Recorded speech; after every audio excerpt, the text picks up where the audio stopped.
that it will motivate us to join together to improve the health and well-being of ourselves, our families, and our organizations, and ultimately, the communities we serve. I would like to introduce to you Jay Seifert, one of the founders of LoneStart Now. Jay is a pioneer in applying established principles of social neuroscience and behavioral economics to individual and organized well-being. Now, I know many of you expect that Jay will stand up here and he'll just drone on and on and on about what terrible shape we're all in. Hold. It's not working. It's not working. Make it work. There we go. There we go. Yay. Yay. Okay, we're good. We're good. And then he's going to tell us a bunch of stuff that we've all heard before.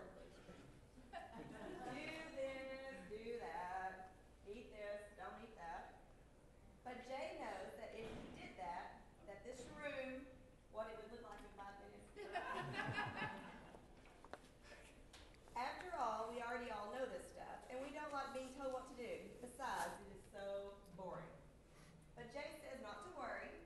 He says he's really here to stay. I can't read this morning. He says he's really here to stay, that if we will all just smile, go ape, and make a fist, and then all of our networks and organizations and partners can have a cow. Oh, wait, it gets even stranger. And then Jay says he wants to say a few words about a WD-40. Oh, okay. I've known Jay for several years now. Not really. Really?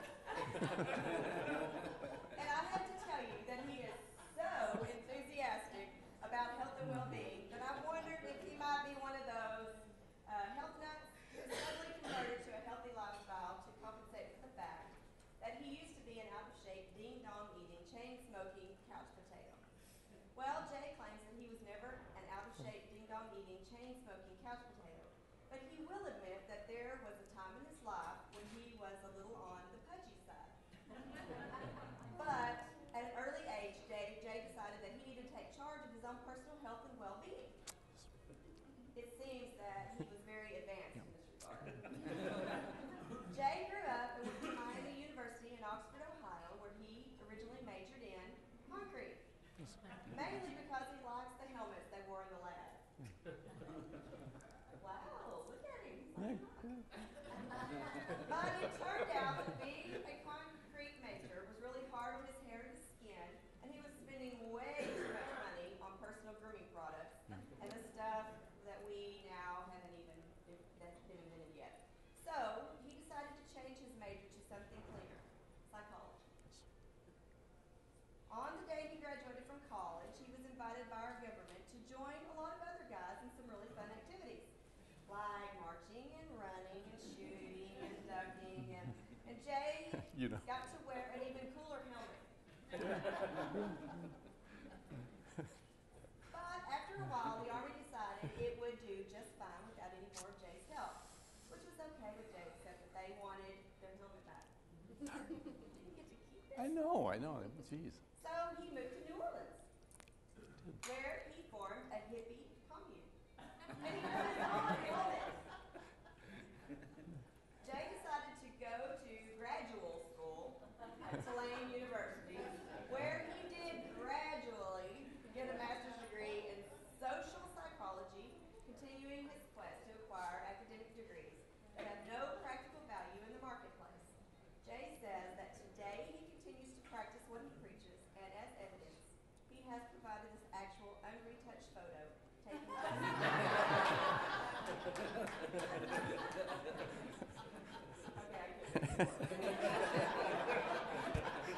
At this point, I will gladly turn around. Yeah.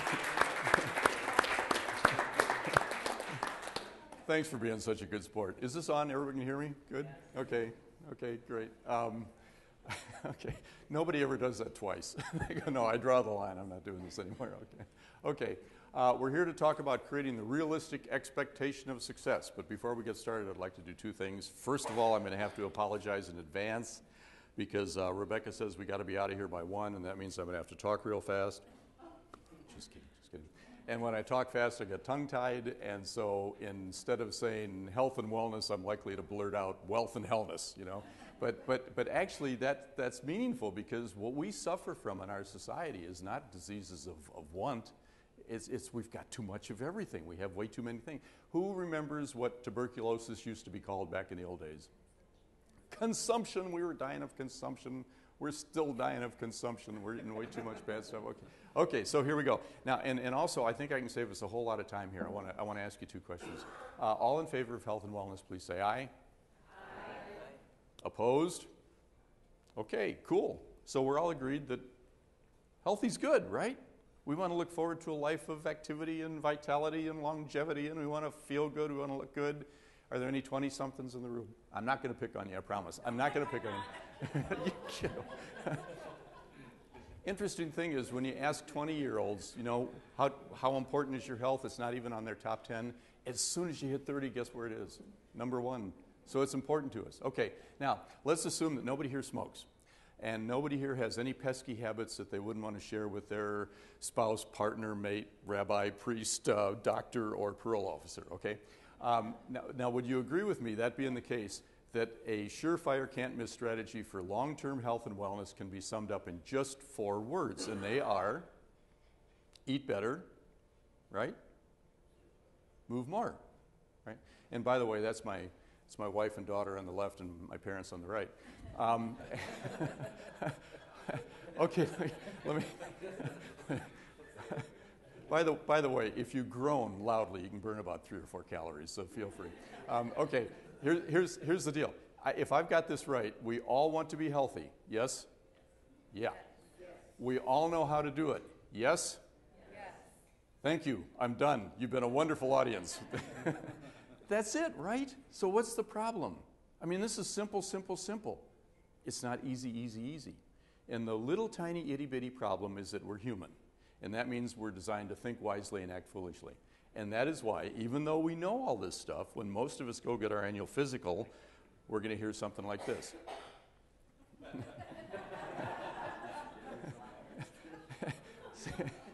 That's such a polite way of putting it. I just like this. And so we go, okay, so what? So what? Big deal, right? You know, if 70% of us now are starting to hear this when we go talk to the doctor, why does it matter? Well, guess what? We really need to care about this, because everybody here has a gigantic stake in this issue, and we're starting to feel that more and more as we continue on. Here's why. See that? That's us on top. We should be going, USA, USA, we're number 1, we outpace every country by a huge margin in terms of per capita spending on health care. And it's easy to go, we're number 1, we're number 1. Try this one. We're number 38, we're number 38. Doesn't roll so trippingly off the tongue, does it? That's where we are in life expectancy. Right behind Cuba. We're not getting much bang for the buck here, right? Now here's the thing. The Bipartisan Policy Center says that our healthcare expenditure, the $2.8 trillion or whatever it's going to be this year, is the single largest driver of our nation's debt. Who are the parents and grandparents here? We have a stake in this. We are burdening our kids and our grandkids with something really terrible. We're doing it right now, and it's getting worse every day instead of getting better. The same group says that our healthcare cost crisis can not just bankrupt the healthcare system, can bankrupt the country. We've all got a very real stake in this. We need to do this. Okay, so here we go. Today, almost 9 out of 10 of all full-time employees are either overweight, obese, or have 1 or more chronic illnesses or a combination of the 2. Think about that. That's the burden that every employer, as you all, if you're employers and you're organizational leaders, this is what we're dealing with. We're spending an extra $2 a day per employee, whether they're healthy or not, just on the direct medical and pharmaceutical costs that are being caused by our declining health status. But it's a stealth cost, right? We don't see it until insurance renewal time. Then it rears its ugly head and we go, uh-oh. All right. Now, here's the good news. Rebecca and NCHN have invited us to come here and share with you what we have learned over the last 7 years working with Texas Organization of Rural Community Hospitals. They've been huge supporters. We've found this really neat relationship. When we first started this, I happened to know the Torch people, and I went to them, and this is way back in '05, and incidentally, they had just done a survey of their administrators who said, our primary concern right now is how do we contain our employee health care costs? And we said, well, let's pick out some progressive administrators. Let's go see what we can get started. So we've been at it with these guys for since then. And then in 2010, we started working with Texas AHEC East out of Galveston. And what we know is that if you create an opportunity and you craft a message that is positive, realistic, and forgiving, and you get the healthcare providers to understand that it's in their best interest to improve the health status of their organization, we're all about increasing access to care and reducing the cost of care, right? We can model good behavior, we can go out into the community, and that's really where our payoff is going to be, is when we get out into the community, the churches, the schools, etc., and we're able to use our organization to drive community wellness. But it really is our job. It's no longer, well, somebody else is going to step in and do it. No, we can do it, and we can do it successfully. So that's what I'm here to share with you. Okay, now, why is it so important to talk about expectations? Because have you remember a time in your life when you were disappointed? And it was always because an expectation that you had wasn't fulfilled. Frustration is always a result of unfulfilled expectations. And the sad fact of the matter is, individuals and organizations, when they begin to address this issue of how do we improve our health status, don't go into that with a, in my heart of hearts, realistic expectation that I'm going to be successful. And it's because our history has taught us that we won't be. But this is hugely important because, as Henry Ford said, you know, and we've heard this 100 different ways. If you think you can, you will. If you think you can't, you won't, right? Any argument here? Okay. Now, I know this happens to be true because I saw that on the internet. Now, I also saw this on the internet.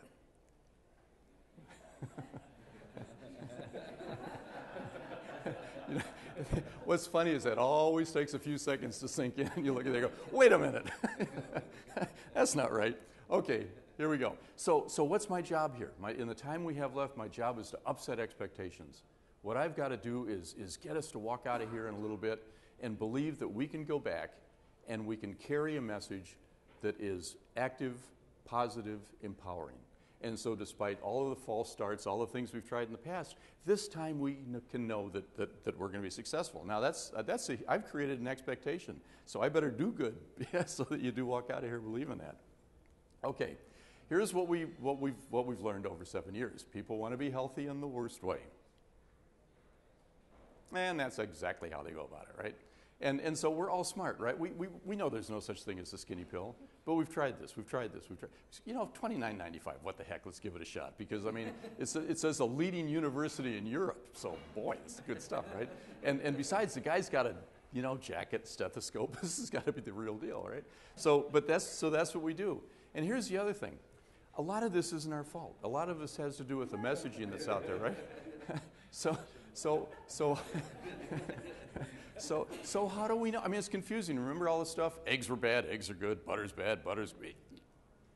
So it's very hard. Even the truth sometimes is confusing. Let me show you. Any dietitians in here? Okay. This, as far as I know, is an absolute statement of fact that to burn 100 calories, you have to walk 1 mile at a brisk pace. That's about 20 to 25 minutes, right? This is absolutely true, backed up by science.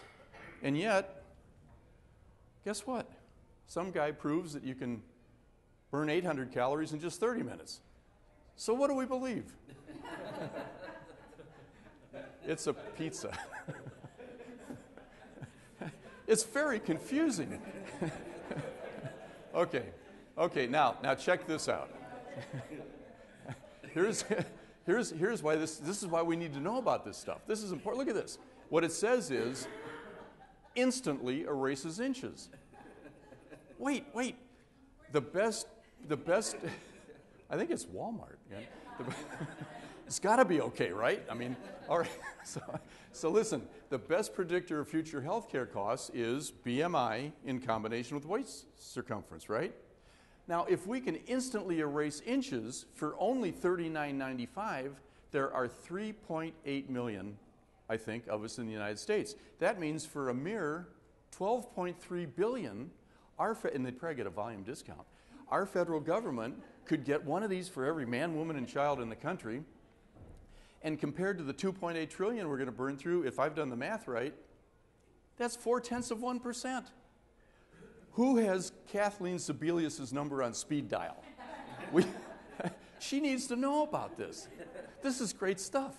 Okay, enough of that foolishness. Okay, so here we are. We are LoneStart Wellness. We've been doing this, as I say, since 2005. Actually, first started in 2006. And when we adopted this tagline, people said, well, that's viral wellness. Well, here's the deal.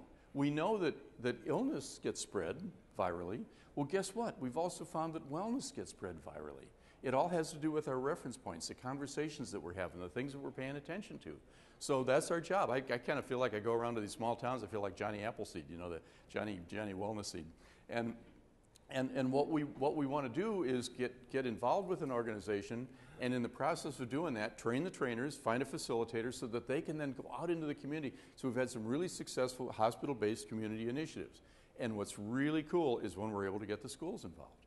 If you do that the right way, the staff is willing because they want the outcome. The kids get excited. They do campus-to-campus competitions. The kids carry home the information that they're learning from the teachers. The teacher says, okay, let's do a math thing, kids. How many calories is it? Okay, so you see what we're doing. Now, the reason that we picked this name was that ultimately each of us alone has got to take charge of our health. It's not the doc's responsibility, the drug companies, anybody's, right? Insurers, it's us alone. What we want to do is start the process, start the journey. And the old expression is, every journey begins with a single step, and it's the hardest step is the first one. But actually, the hardest step is the second one, the third one. As you know, when you start initiatives, it's pretty easy to get people excited right at the beginning. But what we've got to do is we've got to create a new culture, a new mentality. We've got to think differently about what we're doing.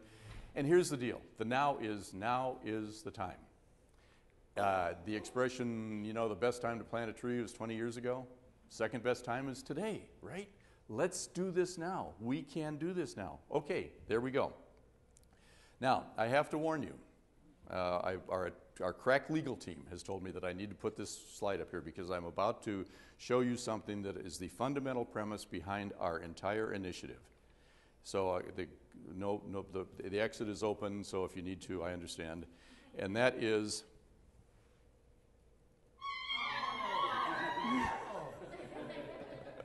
That is frightening, is it not? Okay, when we started this, I got a friend that that was great, guys. That was great. When we started this, I had a friend who had just retired from the ad business, right? And the only thing he could ever say to me is, Jay, you got to be in like a bullet, out like a hook. In like a bullet, out like a hook. In other words, get way down deep in that organization and then make certain they can't live without you. They'll need you forever and ever, which is actually a much more fiscally responsible policy than the one we've adopted. But he kept saying, nobody wants to hear this. They want to find a tea or a pill or a lotion or a this or a that, and they don't want to face. Absolutely wrong. Absolutely wrong. People will do this, but it depends on how you create the opportunity. We've got to be very careful about the message that we promote. Okay, now we also got some other advice. I had this other friend who said, you aren't going to make any money doing wellness. The big money's in porn. And I said, look, I'm sorry. But he kept saying, porn, man, porn. I'm going, how much more porn do we need? And then I started thinking about it, and I go, we are. We're promoting porn.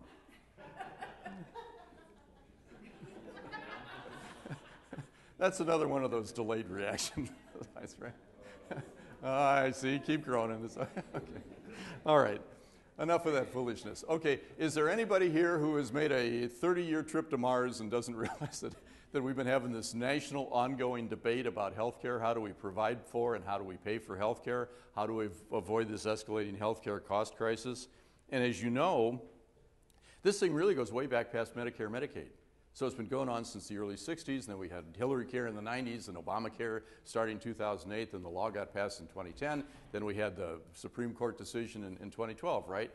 The battle's not over yet, as you all know better than anybody, right? What was the movie where Bette Davis says, fasten your seatbelts, we're in for a bumpy ride? What was it? Harry Potter. Huh? Who's Harry Potter?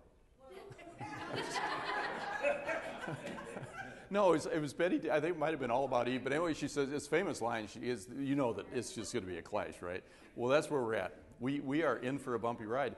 And I'm not making any political commentary on the pros and cons of healthcare reform. Did anybody hear about the dust-up between Kathleen Sebelius and Max Baucus the other day in the hearing? Did you hear about this? No. Hey, this is getting weird, right? Okay, he's up for re-election in a state that isn't real keen on Obamacare, right? So he tells her in the middle of the hearing, we're headed for a train wreck. And this is the same guy that way back at the beginning was saying, you don't need to read the thing, don't worry about it, sign it, let's go, let's go. And so no matter how you feel about it, what we kind of do, you ever heard the expression, you can't cross a chasm in 2 leaps? It's kind of what we did, right? The other analogy I've heard is it's like building a 50-story condo on top of a mobile home foundation. We're trying to figure out how we're going to make this thing work, and it's going to be tricky. But here's the deal. We're having all of this debate, and most of it has to do more with politics than policy, right? Who here lives in Texas? We got a governor. Hey, man, how are you? It's good to see you. We got a governor that doesn't think we need $13 billion. And why is that? Gee, he thinks he's going to run for president as soon as he can figure out what that third department is that he's going to get rid of. Okay, so this is being driven by politics and not good policy. And here's the other deal. It is almost exclusively negative. So we got, what's her name, the Alaska governor, Palin, running around saying, death panels, guard your grandparents. And then we got, who's the one that was running around, Harry Reid or whoever saying, we're pushing Granny off the cliff, you know. So we have demonized and polarized to the point that we're not having any conversation. We're having a very strident debate, and it's not getting us anywhere. Well, here's the other thing. Nobody wants to talk about what's really driving the healthcare cost crisis, right? And what it is the declining status of Americans. It's the of every one of us. Okay, nobody wants to address that. And again, it has a lot to do with, if we're going to do it, we're going to have to say those words again. We're going to have to say...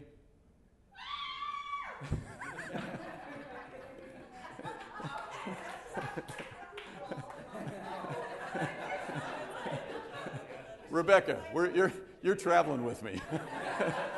From now on, we're teaming up. But nobody wants to touch this, right? Pretty unpopular. We got to grow up. Come on, we got to do this. Okay, so while who here likes to talk? Anybody like to talk? Nah, we don't want to talk. No. Okay, so while we're having this national negative debate, what we have found that if we go around and engender these local positive conversations that are personally relevant, that have to do with us and our lives and our families and our organizations and our churches, our schools, our communities, what happens? People respond. Now, the opportunity we all have is to use our organization to get out there and model this behavior. And one of the things we ran into with a lot of the hospitals with Torch was, come on, I'm an acute care facility. This is public health. Go talk to the county guy. All of a sudden, they're asking themselves, what's going to happen if I'm sitting on the sidelines and somebody comes into my community and creates an initiative? So we've had some very successful hospital-based community-driven initiatives, but we've got to change the way we're thinking about it. I got to tell you one quick story. First hospital we did, Nacona, Texas, the administrator, very progressive guy. He says, I got to tell you, the guy's going to give you a hard time during the board meeting. And sure enough, I'm doing my deal, and this guy's sitting here like this. And he goes, all done. He goes, will you tell me what's going to happen to our utilization rates when I get the whole darn town healthy? And I'm going, whoa. A, we're not going to get the whole... Guess what the guy did? He owned the Dairy Queen franchise. So he was definitely not interested in having us do that. Okay, so those are the things. Now, I'm here to talk about well-being, okay? And that's something that each of us has to believe, or we wouldn't get out of bed in the morning. We have to believe that we live in a just world, and what we look forward to is we want to be happy, we want to be healthy, we want to be optimistic, we want to have a positive outlook. And that's what psychologists call subjective well-being. And I'm here to spread a lot of good news because the bad news is everywhere, but it doesn't solve the problem. I want to share with you the good news that says, you know what, I can walk out of here, I can feel like I got everything I need to take charge of the health of my organization and my family. And you know what? We got to have some fun. Because if we don't, we're not going to do it. We're humans. We're designed to do what? Pursue pleasure and avoid pain. If we can have some fun while we're at this, we're going to be successful. No fun is the second reason people give for not wanting to do wellness. There's no fun. The first one is, I don't have time for this. Are you kidding? And it's because we're using, as you'll see in a second, we're using that diet and exercise model. Now, subjective well-being. It's different for every one of us. This is my friend Regina Knox. She's a single mom. She's got 2 boys at home. She's a program director at AHEC down at Galveston, Texas. And Regina is the most positive, wonderful person that I know. Why? And she's our facilitator for all of the AHEC. And the reason that it's important to her is because she's responsible for these 2 young boys. She wants to protect herself. She wants to protect them. And it's the primary female caregiver that is the most important in terms of modeling behavior and creating expectations for our kids. You guys are the most important people here. That's Christina and her dad, and that's Leo, I think. I only met him once. She's an AA down at Kennedy, Texas, and he happens to be the pharmaceutical tech at the same hospital. And he does not look happy about having his picture taken. But at any rate, so their motivation is they had a family member that was headed in the wrong direction. They wanted to see what they could do, team up, take this opportunity at the hospital, take it home, and start to engender some better behavior. That is Dee Taylor on the right. She's just retired about a year or so ago, and her story is, man, if we could bottle her. Here's what happened. When we did our first initiative at Central Texas Medical Center, she had 2 years ago found out that she was going to be on blood pressure, and a year ago was on statins. And she was really kind of devastated. She went to the doc and she said, what can I do to not be on these drugs? And he said, Dee, nothing, to tell you the truth.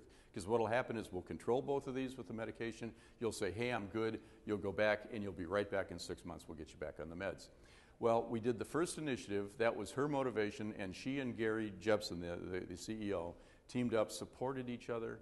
And so a year later, we came back to do a different initiative, and man, I wish I had a videotape of Dee, because she stood up there and she said, I am proud to say that for the last year, I have been off of all medication. I mean, she was just beside herself. These are the stories that we want to share. And the deal is, each of us has a story to tell, and we want to tell the best story we can to ourselves, our family, to everybody else. Now, I'd like to do something here. I'm going to tell you a cautionary and yet very silly story, and this is the story of Joe, and it's the story of Joe's toe that's sticking out of the sock, and it's actually a story of woe. But here's the deal. He's a good guy. He works hard. He pays his taxes. He helps little old ladies across the street. He's kind to small animals, okay? He knows he's never going to be confused with Brad Pitt. And he comes home and he goes, you know what? I used to be in good shape when I was in high school, and one of these days I'll do it again. I'll get there. I'll do it. But he's got the pizza rolls in the microwave, and he's got a brewski or twoski, and the Doritos are in the bowl, and he loves Dancing with the Stars. And this happens to be the season finale. This is it. This is the big deal. Here it comes. Here it comes. Everything is good. Joe is ready to go. Well, all of a sudden he's sitting there and he goes, uh-oh. And he knows it's not the pizza rolls. There's smoke, and it's coming from the basement. And he says, oh, man, I know exactly what happened. I was working on the truck. I'd had some oily rags. I threw them down the stairs. I'll bet they landed by the pilot light of the hot water heater. He says, I'm going to have to do something as soon as the show's over. I'll get to it, okay? So he makes a calculated decision, right? He says, it's really not that bad. So he's sitting there getting closer. All of a sudden, the smoke's getting pretty thick. He's getting it in his eyes. He can't see the show. So what does he do? He does the only rational thing there is to do. He's got a TV in the bedroom, so he goes upstairs, right? He says, I'll get to it. I got time. Nothing's going to happen down there, right? Well, we know what's coming, right? So he gets in there, he closes the door, everything's good. He's watching there like 3 minutes away from announcing the winner. All of a sudden, he goes, oof, it's getting warm. Well, bigger uh-oh, right? He opens the bedroom door, and flames are shooting up the stairs. And Joe goes, oh, boy. Well, he starts to think, I probably shouldn't have thrown the rags down there. I probably should have gotten them as soon as the smoke started, and I didn't. And now it just might be that Joe, poor Joe, has run out of options. And every time I tell this story, I get choked. I've actually had people go, oh, so sad. but you know, that's Joe's story of woe, right? He ran out of time. He thought he had more time. I'll get to it. Well, we can't adopt that mentality. And here's the good news. We're sorry for Joe. And actually, no Joes were injured in the... Okay. But here's the good news. We aren't Joe. We've still got time. But I also want you to know that the alarms are sounding, and they're sounding pretty loud. So this is what we need to be aware of, okay? But hey, let's talk about good news from this point on, because we want to talk about our subjective well-being. We want to talk about, here's some really good news. Interestingly, this stuff doesn't get talked about. What we want to do is look for those modest but meaningful changes we can make in our daily behavior and look at the return on the very small investment that we get. This is pretty staggering. Type 2 diabetes, lose 5% of your body weight. If you weigh 200 pounds, lose 10 pounds only, and you're going to reduce your risk by 50%. That's a staggeringly great return on a little bit of effort. Number 2 is amazing. Number 3, number 1 cause of death among American adult women, stroke and heart attack. Only a 20-point reduction in blood pressure reduced our risk factors by 50%. Look at the third one. Geez, that's incredible. Look at this. 5 glasses of this a day. It's the elixir of life. 8 glasses, and you have optimal kidney function. But we don't hydrate nearly enough. We think coffee's hydrating, right? How simple is this? Doesn't take time out of the day, doesn't cost anything. One of the best things we can do. It's there. It's all available to us. So what we want to do is focus on those things. Again, modest but meaningful, low risk, high return, and they're everywhere. Chances are the average American adult would love to lose 25 pounds. And statistically, that they could do that, okay? But if you ask them, do you think you'll be able to do that? Could you lose 25 pounds in a year and keep it off?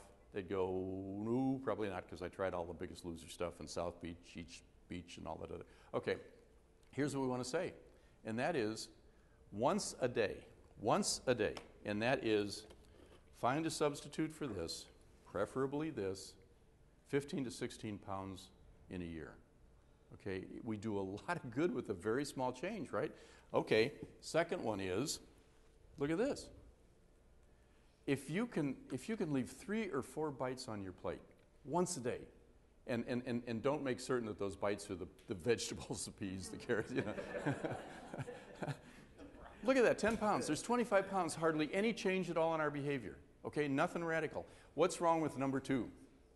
Who here did not have a mom who said, eat everything on your plate, right?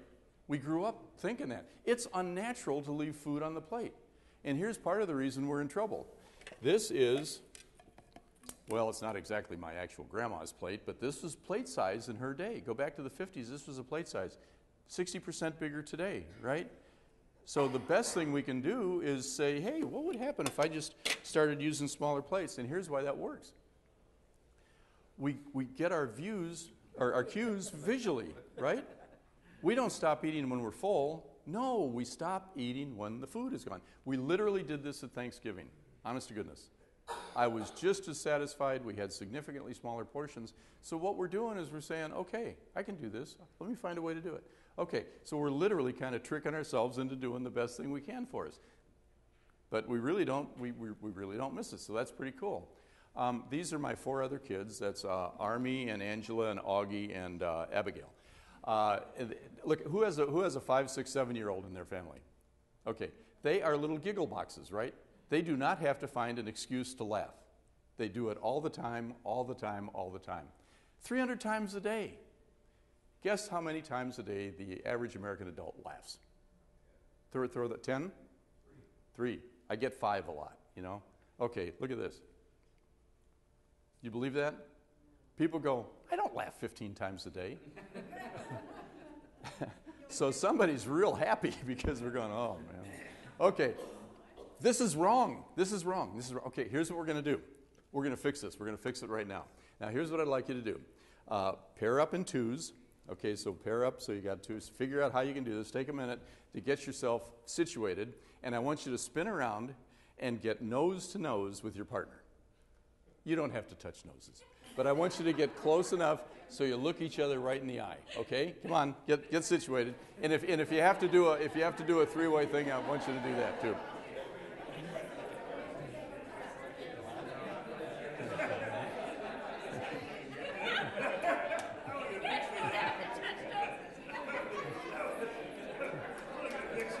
Okay, are you ready? Are y'all situated? Ready? Okay, did you?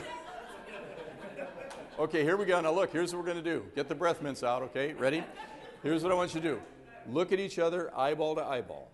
Focus, focus, focus. And then what I want you to do is break into the biggest smile you have ever smiled in your entire life, okay? Smile, okay? Make your ears smile. Make your hair smile. You have to long distance.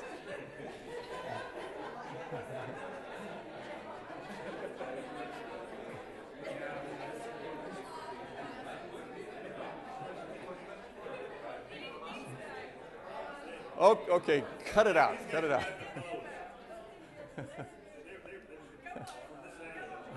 Okay.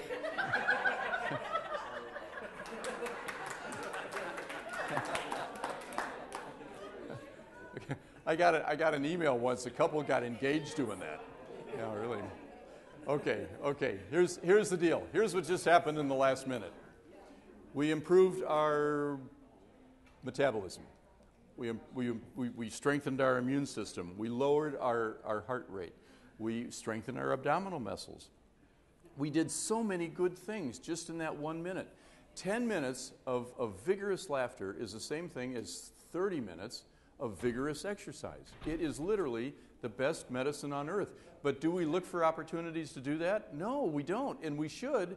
And this is what we do when we get into an organization. We say, look, you run to each other in the hall, give each other a great big smile.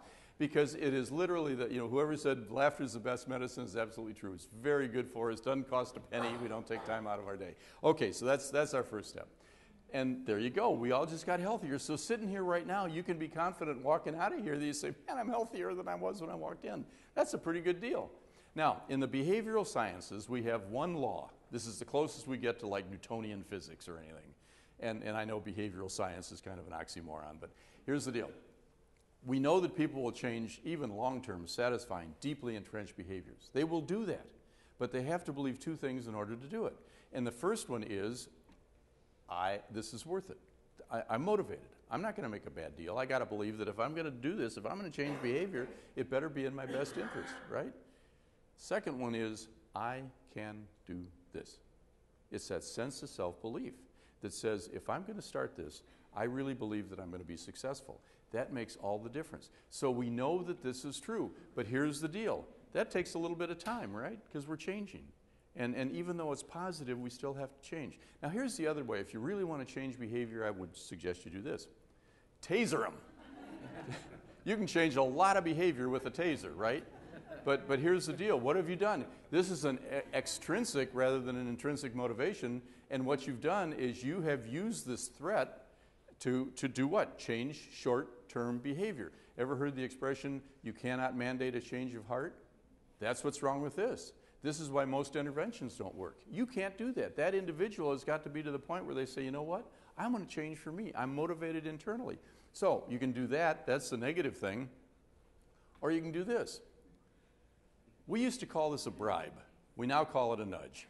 So in other words, I'm going to bribe you to get out there and start to do healthy things. And the problem is, you see in a minute, so many times this is way more negative than positive. Okay, let me ask you a question here just to prove the point. Okay, you're driving along the interstate, right? All of a sudden, all of a sudden, all the brake lights come on, right? And you look, and there he is under the underpass. Doggone it, there's that guy again. The cruiser's sitting there. So you you'll try to look innocent, right? Okay, now you get past the speed trap, and because you're a good citizen, what do? You speed back up again, right? So what happened was you got past the threat, but you didn't internalize it. There was nothing there that said, it's in your best interest to do this over the long haul. So we can change a lot of behavior over the short term. The real challenge is for us to make it sustainable. Okay, now, this is worth it thing. These are my pals at AHEC out of Waco. And here are however many people. And as you can see, they're all different, all have different wants, different needs, different desires, etc. So what we did when we did our start meeting with them was we said, okay, what we want to do is prove to ourselves that we can do it, but what we've got to do first of all is decide that we want to. It always has to be voluntary. We want to create an opportunity, but we want people to say, yeah, I like this. This is an opportunity that I think I can respond to. So this is worth it is really important. Now here's what's happened over the last couple of years, and this has a lot to do with the debate on healthcare reform, but it has almost everything to do with what it is costing us out of our pocket. And that is the cost shifting that's been taking place from employers to employees. Employees are having to get supplemental insurance to cover their deductibles. This is ridiculous. This rubber band is stretched as tight as it can go. We can't go any further here. Everybody is saying, you know, the HR people and the CEOs cringe at renewal time. And the problem is, because we're not changing behavior, if we don't change the way we're thinking, we're not going to change behavior. We don't change behavior, we're not going to change the outcome. So the cost curve continues to go like this. Okay, We got to change this. But here's the deal. We've noticed that people are much more receptive than they were a couple years ago. Here's the cool part. Here are guys saying to themselves, you know what? I believe I can do this. This is the tough part as a rule, right? And I love Tom showing off his guns there. But if you can see under Tom's arm, Teresa, she's about this tall. She's doing the most muscular pose. She's going, so she was really getting into it. Okay, that's the part. We've got to prove to ourselves that we can do this. We got everything we need to be healthy. Now, when I get a group to that point and I say, guys, you got every skill, every bit of knowledge, every resource, and now you got this great opportunity within your organization to do this. You can do this. That's a pretty provocative statement because you think about all the messaging we get, and it says this: you can't be healthy without my fill in the blank, without my drugs, without my supplements, without my diet plan, without my gym membership, my personal trainer, my all this other. Why? Because it's a $60 billion industry. That's why. Our message doesn't cost anything. Their message is great. It's profitable. They're making money. We probably ought to go over to the dark side. Okay, but here's the deal. The reason that 3 of the 4 of them have to do with what we're consuming and taking in is because that's what makes the most difference. Ounce of prevention is worth a ton of cure. Okay, so if you have to walk 35 miles to get rid of 3,500 calories, which is crazy, it makes a whole lot more sense to make some better choices so we're not bringing all those calories on board, right? Now, here's the other side of this, and that is that the gym guy goes, hey, you know, weight resistance training, it's really good for you. Ladies, you want to ward off osteoporosis. You want to get in here and you want to start doing some things, right? What they want you to do is take 90 minutes out of your day, put on a goofy-looking spandex outfit, and come into their place and pick up one of these, right? By the way, one time I made a terrible mistake, and I held this up, and I said, what's this? And some smart guy in the back says, 2 dumbbells. So I don't do that anymore. Okay, but he's right. He's right. This is good for you, right? So we can do this stuff. Well, hey, guess what? We can also do this. While the water's boiling on the stove, we can go to the pantry, and we can do the same thing here. We don't have to wear spandex. We don't have to go to the gym. We don't have to spend money. It's available to us at every minute of every day if we decide to take advantage of it, right? Just don't eat this stuff. And if you're just starting out, we recommend one of those. Okay. Okay. I guess I just advanced. Let me see. Did I miss anything? Okay, there we go. Okay. This is called learned helplessness. In other words, all the messaging we get says, you can't do this, you can't do this. Our medical system's basically designed around this. They don't want us to be as empowered as we are. We're just getting smart, though. We're starting to learn stuff. We can go on the internet and figure a lot of this stuff out. Okay, now here's the deal. And I will send this to you. I've got and I guess we could start sending that tablet around. But if you'd like me to send this to you, if you'd like to be, we do a monthly newsletter, Wellness in the Workplace. If you'd like to be a recipient, just put your name on that. Does anybody see a tablet anymore? Just a plain old. Okay, so shoot them at. Don't use your index cards because we're going to need those in a second. Okay, this is fun. Go home, get your gang, split the room in half. And say, okay, guys on the left, and hand the guys on the left this card on the left. Don't label it success or failure. Hand them that card. Hand the other half of the room the other card, okay? And say, let's have some fun. These are anagrams. And what I want you to do is solve the first one and go to the second one, then go to the third one, okay? So the guys on the left are going, cool, tab, bat, lemon, melon. They're moving right along. Okay, the poor guys on the right are going, swirl, swirl, gosh darn, swirl. And you say, okay, if you're frustrated, move to the second one. Go ahead, go to the second one. They're going, slapstick. Well, of course, there are no anagrams for whirl or slapstick. So they're just driving themselves nuts trying to solve it. And then you say, okay, when you get done with all 3, just flip your card over. So this whole half of the room is sitting there going, what's the matter with these dummies over here? Did they not get this? Here's the deal. The last word is the same word, right? The guys on the right don't get it. The guys on the left do. In the space of 5 minutes, we've proven to ourselves that we can or we cannot do something. I mean, how powerful is that? It's called self-priming. Now, imagine if you have for 10, 20, 30 years tried unsuccessfully to take charge of your health, and somebody goes, hey, I got this whiz-bang great opportunity, all you got to do is this and this and this. We have already set ourselves up for failure because our history is that I've tried and I haven't been successful. What makes me think that this time is different? So that's our responsibility, and that's to create a new opportunity that is perceived to be significantly different from what we've been doing in the past. That's really an interesting thing to try with your group. Okay, here we are. We're like Sisyphus. Every morning we get up. We roll that rock up the hill. And we know the next morning we're going to get up and we're going to do it again. Well, what is going to cause us to decide to internalize the motivation to begin to take charge of our health? And this is something called just intrinsic motivation to act. Autonomy, we got to feel like we're in charge. Mastery, we got to feel that we can be successful. This is really important. And the purpose is we're part of something bigger than just ourselves. By doing this, I'm making a contribution to my family, to my organization, my community, my church, my everything. Okay, right? All right, now, autonomy. This is a huge issue right now in corporate wellness. And already a lot of corporations have gone from the carrot to the stick. You read the thing last week about CVS Pharmacy and what they're doing? I mean, they are hammering their employees. They have set some very stringent guidelines, and if they don't measure up, they are going to penalize them. They're going to sanction them. Rahm Emanuel in Chicago has been doing this with all his 50,000 city employees. And so, in other words, he's saying, I'm using the stick. Carrot didn't work. I'm going to the stick right away. This is tragic because we are not going to get people intrinsically motivated. This is going to be short term. We're going to spend a lot of money doing the wrong thing. We're not going to get to where we want to be. When somebody believes that this is being done for them, when I have a boss that stands in front of his group and says, guys, you deserve this, I know we're going to be successful because he's created the expectation that this is going to be something positive instead of negative. Okay? Mastery. If we don't think we're going to be successful, we're far less likely to try. And boy, do we like to have a good excuse for not doing a wellness initiative, right? The main one is, don't have time. Second one is, no fun. Okay? Well, what we've got to do is overcome that. Most people, they did a survey, would rather figure out their income taxes than try to figure out and participate in a wellness initiative. And I understand that. You take a look at most of these corporate programs, and they are extremely complicated. They're hard to understand. You have to sit in front of a computer. This is great, right? Spend your time sitting in front of a computer to fill out your wellness deal so you can get a $200 discount. And then they're an administrative burden for the organization. What we're saying is don't do that. Keep it simple. It doesn't have to be complicated. Most wellness programs are designed for two things, scalability and profitability. And that's the honest to goodness truth. That's why they're in the business. So they tell you got to have a health risk assessment because they make money on that.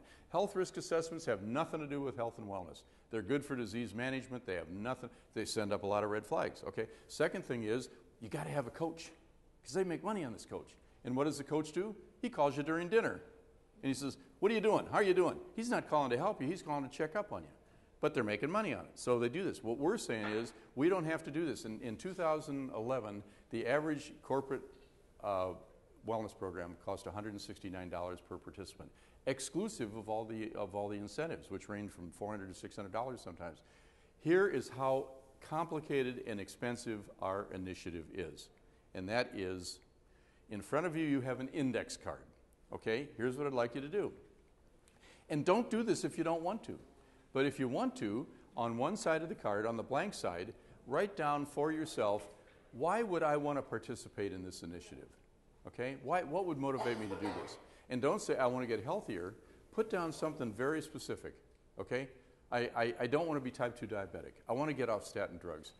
I got a high school reunion coming up. I want to look good. My daughter's wedding's coming up. Doesn't matter if it's personally relevant. Doesn't matter if you think it's frivolous, okay? Now, you know what that is. That's the outcome, okay? But we're not going to focus on the outcome. Now, flip the card over and write down 1, 2, 3. And here's why. If we can identify 3 things that we absolutely, positively pledge to ourselves we will start and continue to do for 21 days. And there's science behind the 21 days, believe it or not. And it can be, I will put 1.5 teaspoons of sugar in my coffee instead of 2. It can be, I will, every time a commercial comes on television, I will just stand up and stretch because I know that that's good. It can be the most insignificant thing in the world. And it's got to be yours. You've come up with it. It's that whole thing. Write it down, make it happen. 3 things that if you write those things down, you're pledging to yourself only, not to me, not to Rebecca, not to anybody, that you'll do it. And guess what happens? Here's the thing. If you will do those things for 21 days, they become a part of you. First week, we introduce the behavior. Second week, we reinforce it. Third week, we keep it from extinguishing. Again, what happens is, at the end of the 21 days, what do you get to say to yourself? I can do this. I'm in charge. Yeah, maybe it's a small thing, but I've proven to myself that I'm in charge of my health. And this is gigantic. We literally self-label, right? Everybody good with that? Are you good? Can I keep moving on? Okay. All right. So that's it. It doesn't have to be any more complicated than that. May 10th is 21 days from now. So give it a shot. I'd love it if you'd email me and tell me how you're doing. But it's an amazing thing. Keep it in mind, see how you do. Okay, purpose. What's our purpose here? Okay, we know what this is doing. We talked about the impact this is having on our country, on our kids, on our everything else. We know we need to do this. But here's another motivator, and that's this. And you know, I'm not sure I really ought to use this slide because we look at this and we go, ha, ha, ha. But look at this. I mean, this is frightening. You know, the average 8 to 18-year-old now spends 58 and a half hours a week in front of a screen.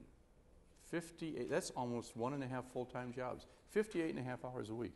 Kids don't know what this is because it's not connected to an Xbox, right? I mean, so many things have changed. And the problem is we get kids whose parents take them out and they do like marathon kids and they run a mile at a time and get up to 26 miles. When they get done, where do they go? Mickey D's. Mom, I worked up an appetite. Let's go. So we're doing a whole lot of things. What we've got to do, and we've got to do it pretty darn quickly, is we've got to understand what we're doing to these kids. We can't keep doing this. And if we intervene at any level, there's a huge payoff. The earlier, the better. But if we can get teenagers, and teenagers are great. They're very responsive to this. So we're making some progress. Anybody remember this guy? Who knows who that is? Way to go. Walt Kelly, 1940s, 1970s, right? And his famous expression is, we have met the enemy and he is us. Well, on the one hand, this is true, but the other thing is, I'm going to let us off the hook a little bit. The reason that we're all here even having this session about how do we improve our health status has to do with a whole lot of things that have changed in this country since about 1950, since about the end of the Second World War. And it's really been a perfect storm. We have choices that are available to us now that were never available back then. Our world is way different than it was. Political, social, economic. We can think about all the things that have happened since then. And this is why we're all sitting here, right? Okay, now, take a little trip down memory lane. Dwight D. Eisenhower, 1952 to 1960, right? President, former general of the Allied forces in Europe. Okay, great time to be an American. Post-war, what do you call it? You know, everything was good. Prosperity. Everything was especially wonderful if you happened to look like President Eisenhower. In other words, if you were a white Protestant male who was not gay and did not have a disability, it was a great time to be an American. But our world is just a little bit different than it was back then, right? It was leave it to beaver time. Ward went to work. June stayed home. One income family, and she cooked healthy meals. That's not our world anymore, right? Let me ask you this. Oh, here's another thing I want to show you before I do that. This is how different things were. That is an actual full-page ad from Life magazine, okay? I mean, think about it. It makes your head spin. More doctors smoke Camels, unfiltered Camels, than any other cigarette. And the lady down there at the bottom is demonstrating the T-zone. That's the throat comfort zone that you get from... Okay, we didn't stop. We didn't make progress on smoking until 1960 when the AMA finally got on board. Now, think about this. We've gone from 1960 to today, and still 22 to 24% of Americans smoke. So we're doing okay, but it takes a long time to affect that kind of change. And we are today about where we were with smoking in 1960. We got a long haul, but here's the deal. We look at this and we go, what were they thinking? Okay, fast forward 2 generations. Imagine in the future, people just might be looking back at us and going, what were they thinking? They were consuming all this stuff. They were doing this. So let's not be surprised if all of a sudden it doesn't look so good, right?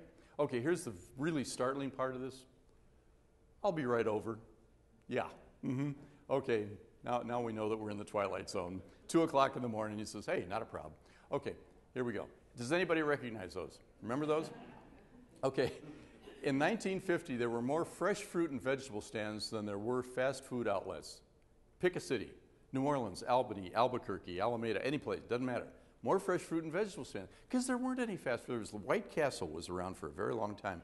But then all of a sudden, here's what happened. I wish I had the Jaws music. We should all be going, da-doop, da-doop, da-doop.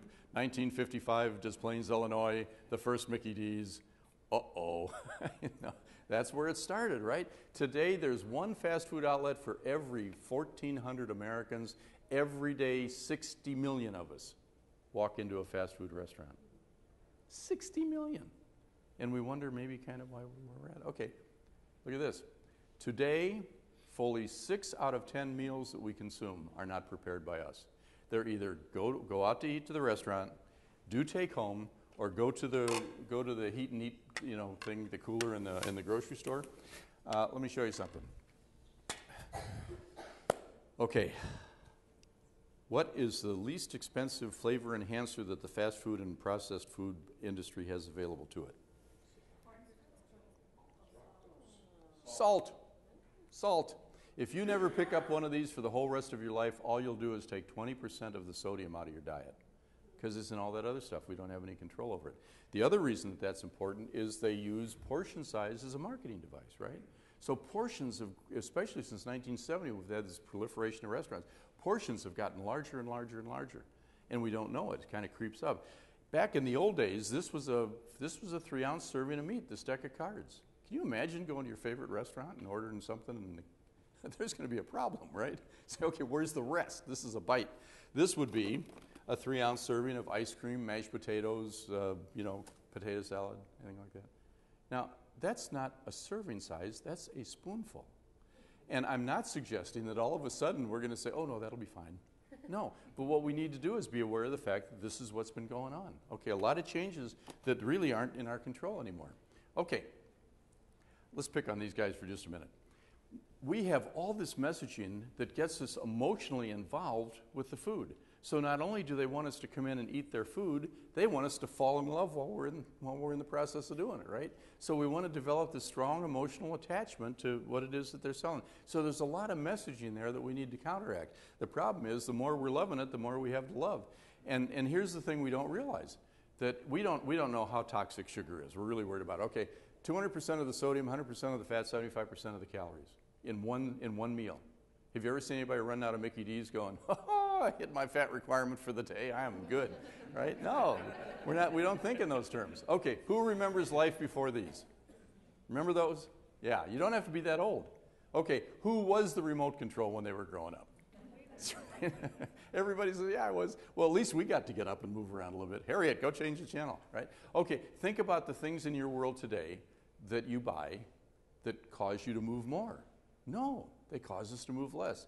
Pencil sharpeners, leaf blowers, garage door openers. You can be 50 yards away from your car, click a button, and the car starts, and the door opens, and the air conditioner comes on, and everything. Who has a car that has a backup camera thing, right? Who is it? Yeah? Okay, I know that makes sense. But somebody also decided that it was way too much trouble to do this. Oh, man, I am worn out. I can't keep doing that. Okay, so now here's the thing. There are so many powerful cues that we pay attention to that even when we say we're going to go do something good for us, this is what we do. So those guys are on their way to go use a stepper, right? Okay. All right. Now wait. Okay, I'm going to tell you a little story. This is worse. Okay. It's a beautiful fall Sunday afternoon in Dallas, Texas.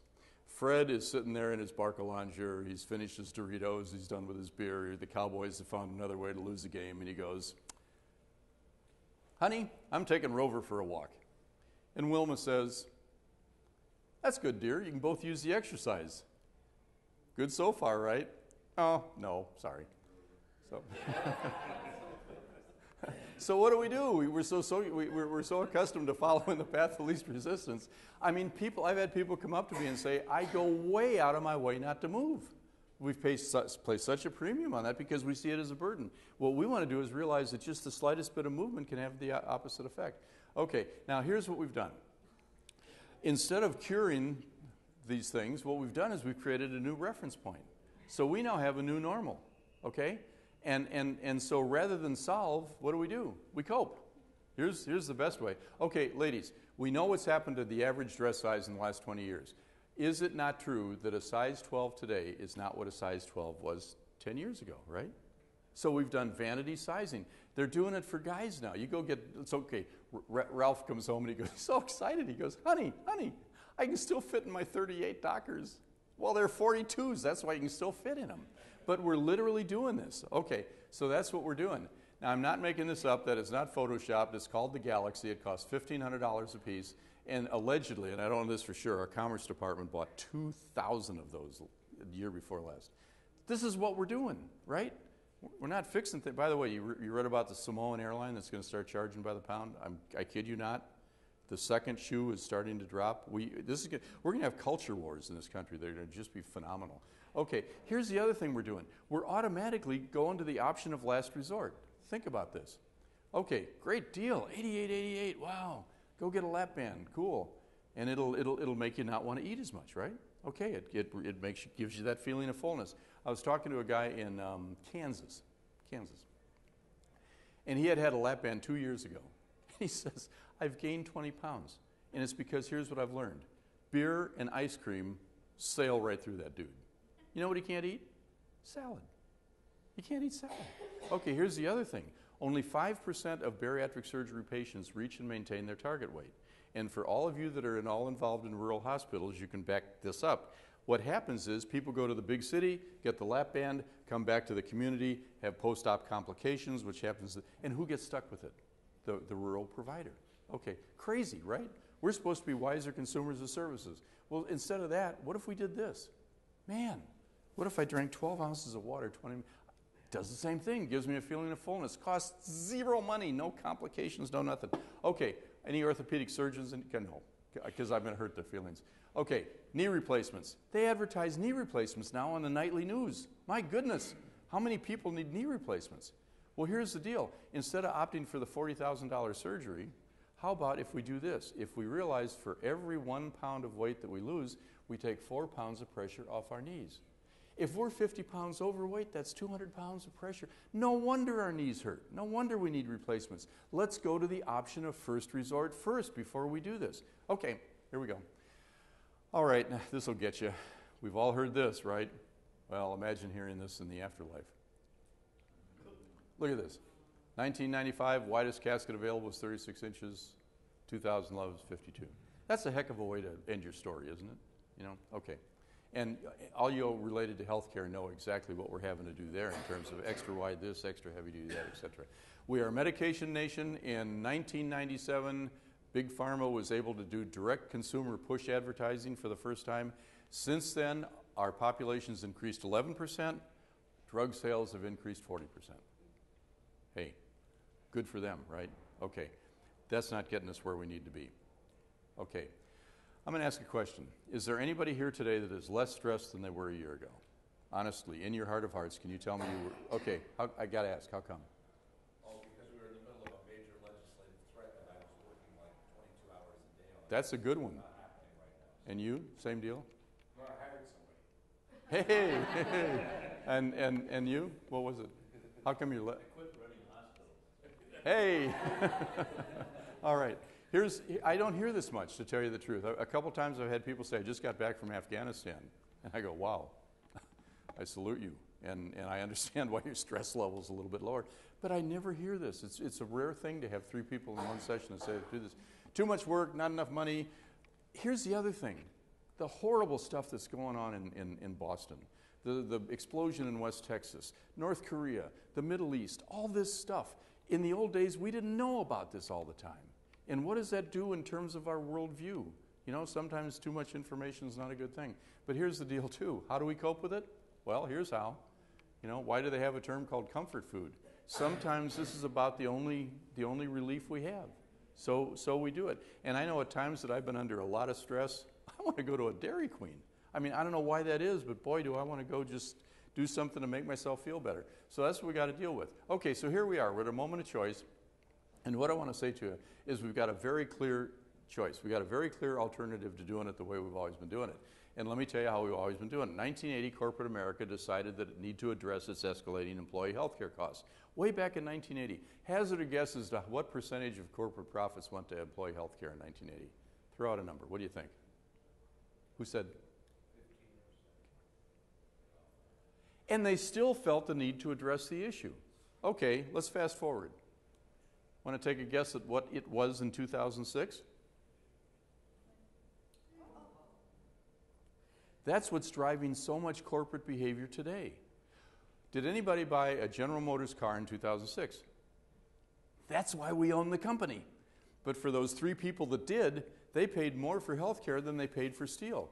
And it's the legacy employee retiree cost of health care that has driven so much corporate behavior. And in terms of state pension funds, watch out. this is going to be a problem, a huge problem, and it's going to probably start first in California. We have made commitments that we can't meet. These are very real issues. Now, guess what direction things are heading in? Yeah, that's it. Okay, let me tell you about the model that was adopted in 1980. We call it the diet and exercise model. What they did was they went to Mayo, Cooper Clinic, all that stuff, Hopkins, and they said, hey, bring in a nutritionist, bring in a trainer, heavy on skill acquisition. Let's tell these people what they need to know so they can start making better choices. What's the fatal flaw? Just because we know something doesn't mean we're going to do it.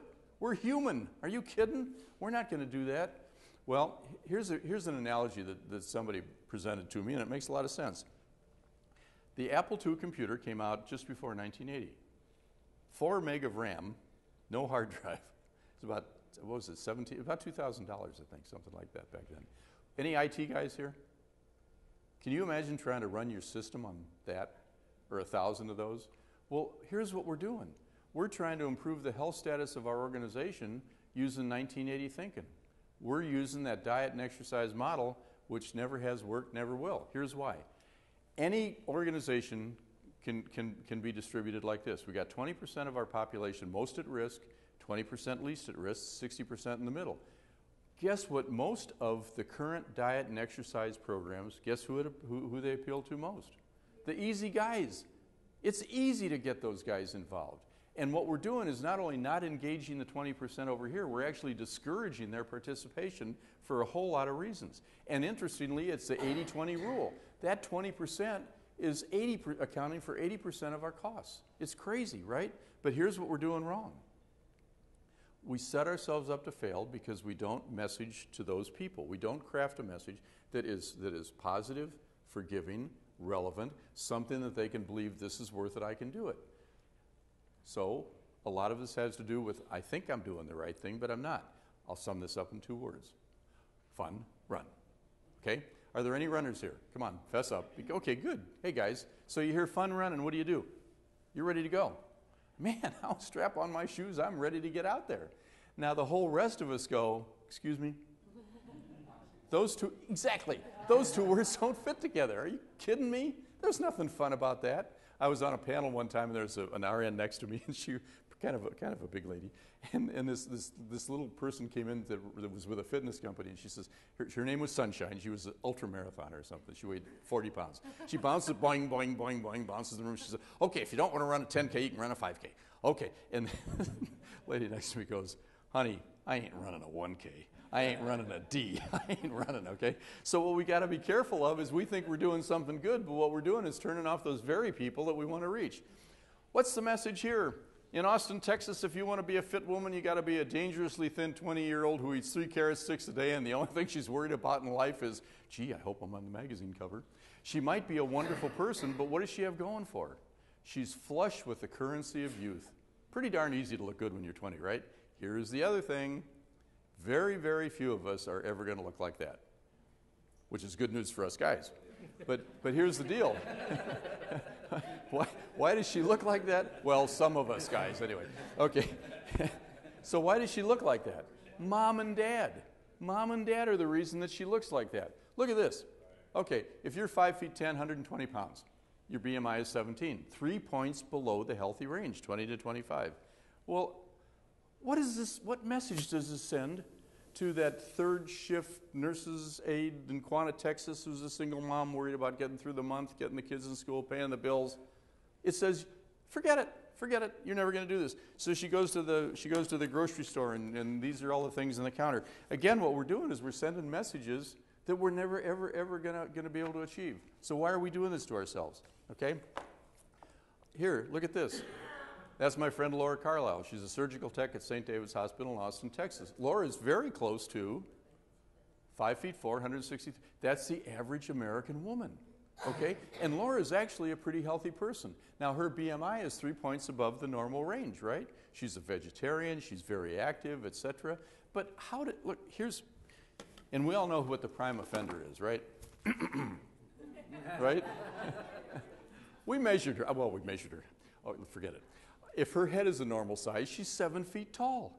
Who do we know Who do we know that looks like this, right? And we tried with our daughters. No Barbie, no Barbie. They must have had 13 Barbies by the time we were done. Now, and years ago, do you remember you heard that they dumped Ken? Remember, he's a goner.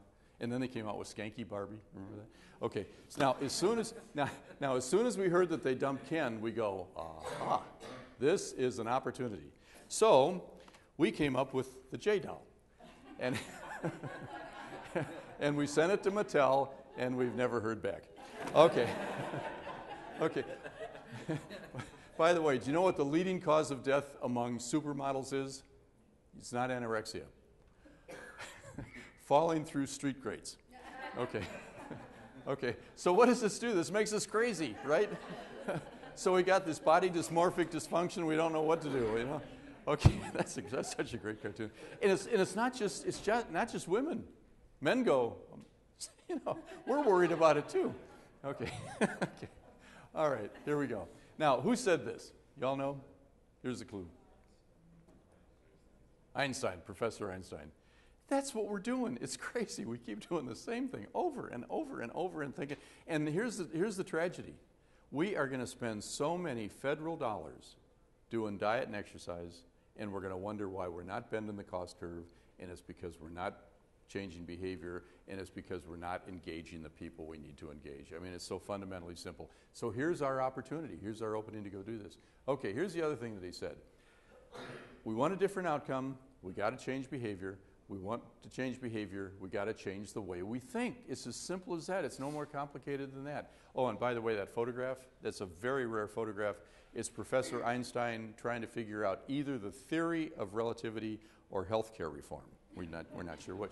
I did this. We said earlier, we've got to reframe the conversation we have, and the one we're having with ourselves and each other in order to change our thinking, and it's got to be positive instead of negative. We've been having these negative conversations. The best thing we can do while we're doing that is watch our language.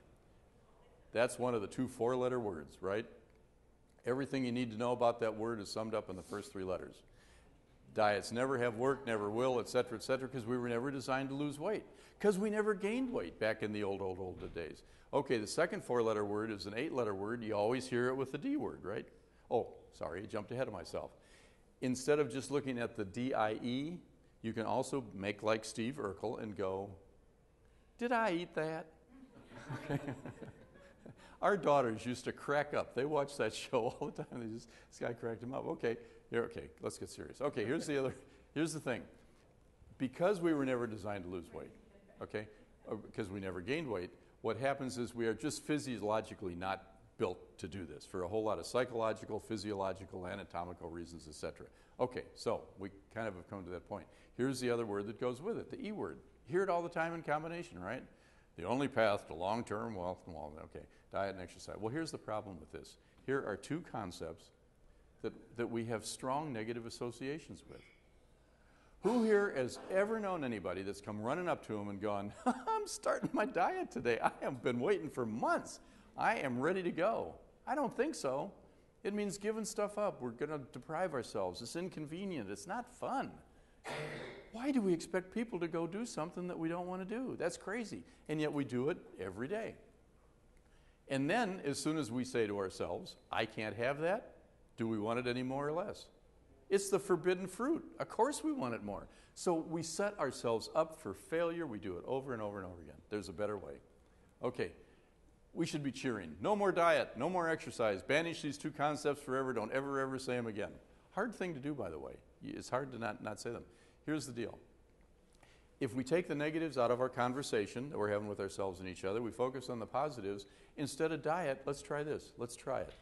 In other words, instead of giving up this Coke, and by the way, we had a banker, one of our beta testers at our family practice doc, who's our medical director, he started sending his patients to us, the ones that were at risk. And this guy said, I said, okay, here's a Coke, and here's how much sugar's in the Coke, and high fructose corn syrup goes straight to your liver, raises triglycerides, all that other stuff. And he's pounding on the tail. Don't tell me I got to give up Coke. I don't drink coffee. This is the only way that I get my caffeine. And we're going, whoa. Don't ever think you have to give this up. What we want to do, instead of thinking negatively, is see if while we're at work, we can add a new behavior. Let's try something different. Let's see if this will work. The guy in 6 months lost about 34 pounds. Glenn West back there, our multi-talented videographer, had a similar experience and was able to get off statins or blood pressure, one of the two. Anyway, we can do this, okay? It goes back to what we said about 1 can a day. Okay, instead of thinking diet, think try it. It's positive. Okay, now, instead of thinking exercise, let's do this. Energize. What we know is that the slightest increase in physical activity has a hugely energizing effect. And it does, I'm not talking about running marathons. I'm talking about, anybody here spend a lot of time on a computer? Okay, anybody worried about carpal tunnel? Look at this. This is how difficult it is to try to ward that off. Just do a finger tent thing and do an isometric. It's also good for your chest. So you're doing this. Okay, if you're sitting in front of a computer all day long, you're likely to start doing this, right?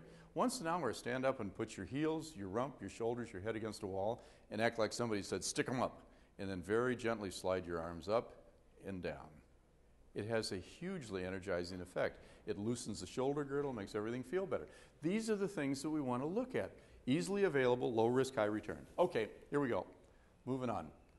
Henry Ford talked about positive mental attitude, and everybody knows that that's true. Good attitude, good behavior, right? Well, where do you get the positive mental attitude? If you're starting an initiative, how do you do that? You call up Attitudes or Us, right? I'm starting a 12-month challenge, and I need a good supply of attitude. Okay, well, here's what we also know. Good behavior results in a better attitude, and this is the social psychophysiology part of this thing. This is a very strong relationship. So what we're saying, if we go out and find that modest, meaningful thing, those 3 things on your card, you have achievements, you begin to prove to yourself, they're low risk, high return, there's no downside if you're not successful, you pick up, you start again, achieve and believe. We talk ourselves into believing that we can take charge of our health. It's no more complicated than that. Okay, I'm going to show you exactly what I mean. Here we go. Right now, sitting here, ask yourself, in terms of my own personal health, how do I feel? Am I more passive or active? Am I more negative or positive? Am I pretty frustrated, or do I feel like I'm in charge of my health? You all have a sense of where you're at, kind of? Okay. Who scored all 10s? Good for you. I mean, really, good for you. Here's the really good news, though. In a few minutes, we're going to walk out the door, and everybody here is going to be able to say to themselves, I score all 10s. Okay? Anybody want to guess what we call this scale? The red letters are the clue. There's our ape, right? Okay, remember the grown thing. If you want to live a longer, healthier, happier life, go ape, don't monkey around with your health. Okay, there we go. Now, I'm going to show you how we're going to be able to do this. Ready? This is the audience participation part. If everybody will please sit up as straight as you can. Find your rib cage. Okay. Gently, kind of tuck your pelvis forward, move your fingers down, flex your abdominal muscles, and gently press against your muscles. I was doing this one time, and a big guy said, I'm afraid if I do that, I won't get my fingers back. And we said, okay, but can you feel the difference? Here's a real simple thing. What you're doing right now is the single, safest, most effective abdominal strengthening exercise you can do. Remember, it's the safest, most effective, not putting any strain on your back, etc. Why is it important to strengthen our abdominal muscles? What ties into those? The back muscles. What's the leading cause, other than burnout, leading cause of death among healthcare professionals? Or death. God. It's listening to presentations like this. Okay, it's early retirement. Is back, right? Because they're lifting up heavier patients, they're under strain. Okay, so here's the deal. Here's this thing that we can do. Doesn't take any time. When you're watching TV, when the commercial comes on, go, hey, I'm going to do that. You're driving along, you come to a stoplight, you say, hey, I'm going to do that. Hey, guess what? And look, here's what we just did. This is how simple this is. Did we do something active? Yeah. If I'm telling you the truth, was it more positive than negative? And if we did, then by the slightest little bit, guess what we did? We became more empowered. We started to take charge of our health. We're not as frustrated because sitting here listening to this guy, I'm able to do something that's good for me. Don't make this thing complicated. Let's just find ways to do that. We are always at the moment of choice. This is my other wife, Helga. She's from Finland. And but here you go. We make something like 200 food decisions a day. We always have a chance to make a better choice. It's always present. Don't make this complicated. Don't wear pedometers. Don't count calories. We intuitively know that we're making a better decision. Okay. Now, this isn't all we have to do, but look at this. This is pretty cool. It's your birthday. Here we are, we're all co-workers, and we go, hey, happy birthday. Okay, now we know there's going to be cake and ice cream in the conference room at 2 o'clock, right? We want to come in and we want to say, hey, happy birthday, and shake your hand and hand you an envelope with $200 in it, because that's what we do. Okay, but it's cake and ice cream, and I just started this darn wellness thing. So you walk past the conference room door and you go like this, can't look, don't want to go. But what have we done? We've told ourselves we can't do something, and we resent the fact that we can't. Okay, even if it's us telling ourselves, right? So what do? We go, you know what? I'm in charge. It's not an either or. I'm the one that's going to determine for me what's going to work. So we come in, we shake your hand you the envelope, go over and cut a piece of cake that's half as big as we normally would, have half as much ice cream, and guess what? The flavor sensation is the strongest with the first bite, and it goes downhill from there. We're getting the majority of the experience, and we have cut our calories in half. We walk out of that room feeling great. We scored all 10s because we're in charge. So what we want to do is go out there and look for the opportunities that we have to do that. So we say, put on your 10s lens, or your 10s lenses, or whatever you want to call it. But how simple is this, right? If we're thinking in terms of the next thing I do is going to move me up the scale instead of down, then we're going to do it, okay? Now, you're going to go home, and you and your friend are going to go to the mall tomorrow, because that's what you do on Saturday. And because you're wearing your 10s lenses, you're driving, and you park way out there, because you go, hey, brisk 5-minute walk to the store, cool. Your friend is going, what are you doing? There are 456 perfectly good parking places. Why aren't we parking by the door? She's not wearing her lenses, you are. It's no more complicated than that. That's what we want to do. So beginning with the first act of the day, this is called the halo effect. If we do something that is active, positive, empowered, and you can do it before your feet ever hit the floor. Say to yourself, develop a gratitude attitude, say a prayer, say an affirmation, say something that's positive, and start your day like that. You will be far less likely to go do something that's not going to be in your best interest if you've started the day with the expectation that you're going to do it. And then throughout the day, just be mindful of your choices, right? It doesn't mean you're never going to go through the drive-thru at Mickey D's, but what you're going to be aware of is that maybe I don't have to supersize. There was a guy in San Antonio, he was astounded. He said, I can go to Jack in the Box and just eat one hamburger. Who knew? But he never tried. He never had a reason to try. Okay, now, we're on automatic pilot, right? We get that first hunger pang, and what do? We go, zoom. I'd like 3 of those. Okay, first I stop and think. Here's where our fist comes in, right? Here's a cool thing. We learned this from smokers. Okay, if you have a high-carb breakfast instead of a high-protein breakfast, 10 o'clock in the morning, what happens? Blood sugar crash, right? Vroom. Our tongues have a built-in preference for high-sugar, high-fat foods, right? We're standing in front of the candy machine. We're not standing in front of the fresh fruit and vegetable scene, which doesn't exist, but we're standing there and we're looking at that Snickers. And the primitive part of our brain, the amygdala, is going, must have Snickers, must have it now, must get it before Thor gets here because he'll eat all of them. Okay, right? So here we go. This guy's driving our behavior. What do? We pick a fight with the amygdala. We use the frontal lobe. The frontal lobe wins every time. We just got to, and let's use his language. So we're going to stand there and we're going to stare at that Snickers bar. And we're going to make a fist. And we're going to make a fist. And it's going to be the strongest fist we can make until we all start vibrating. What we do is spin around on our heels and walk away from that machine as fast as we can. You literally redirect your energy. Here again is part of the mind-body relationship. So what we're doing is we're going, no. If you don't want the Snickers, there's a way out of this, okay? So first I stop and think. Okay, here's the cool thing also about the fist. That works. Give it a shot. Okay, here's the other thing. Make a fist again, okay? Your best friend in the whole world is only this big. Look at this. If you're sedentary, you're asking this guy to beat 50,000 times a day. Do the math. Between 60 and 100 beats per minute, than if you were a little bit more active. That's 18 million beats a year. Why does this matter? Because if all of a sudden you really need him, the adrenaline's pumping, the cortisol's dumping, and we've done 2 projects with fire departments. Leading cause of death among firefighters is dropping their drink. Sudden heart attack, okay? This is a very real deal. So here's the other thing. While we got our fists out, do this. That's how big your stomach is. That's it. Visualize the size of your stomach. It's not that big. Okay, cool. That's our fist. It's a cool thing. It's a symbol of power. It says we're in charge. Okay, don't expect this. That's insulting, right? I know people that have said, I don't even walk down the scale aisle at Walmart. I don't want to see those things, right? That's insulting. Why do we use imagery like that? Let's use imagery like this. That's what's going to happen, right? It's going to be a very uneven process. Okay. Next, be realistic.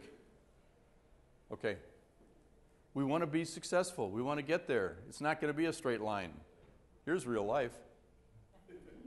2 steps forward, 1 step back, but hang in there. Okay, guess where we are? Who knows the story behind this stuff? Anybody? Sometimes guys know this story. Water disbursement formula 40. What was that? Well, it was accidental, I think. Well, I don't know if they actually did it, Yeah. but here's the deal. You know what they started out with? Water disbursement formula 1. They failed 39 times. That's why it's called 40. One of the most successful products there is out there. Imagine if they'd quit at 22 or 33 or 39. So here's what we want to say to ourselves. It's not that, so hang in there. We are human. So the reason our success thing goes like this is because we all have setbacks. But let's learn from the setbacks. Anybody here ever learn how to ride a big 2-wheel bike? Okay, did you get on that bike the first time? Dad took the training wheels off and you're zooming around, no problem, doing wheelies, coming up. No! We fell over. We skinned up our knees. And what do we say? We say, oh, I overcompensated. Oh, I got to do this. I got to do that. Let's learn from the setbacks, okay? That's what's going to get us where we want to be. This is our objective. We want to create a culture of well-being within our organization. We don't want to just have an event. A health fair is an event. A Biggest Loser at Work is an event. We want to have an initiative that's going to be sustainable. Okay, quick question. We're almost done. Stupid question. Anybody here work for an organization that does not discourage smoking? Stupid question, right? Huh? Did I say that the wrong way? Okay, does your organization discourage smoking? Yes? Okay. I mean, that's a stupid question nowadays, right? And you can name very specific things that you do. Okay? Let me ask you the next one, though. Does your organization send clear signals that says, we want to encourage healthy behavior. We want to provide healthy choices. This is a much tougher question to answer. And it's because we aren't yet where we were when we made the decision about smoking. Okay? We want to do this. One of the things I run into in a lot of rural hospitals is the administrator might want to do something, but he's got a pretty powerful auxiliary, and they run the gift shop, and they don't want to stop selling those candy bars because that's how they're making money. So we've got a culture shift that's got to take place. But this is where there are 3 things that are going to make us successful. The first one is leadership. Genuine, authentic, visible, palpable, committed leadership. Do you know what the second one is? Who said that? Who said that? Okay, you know what the third one is? Gotcha.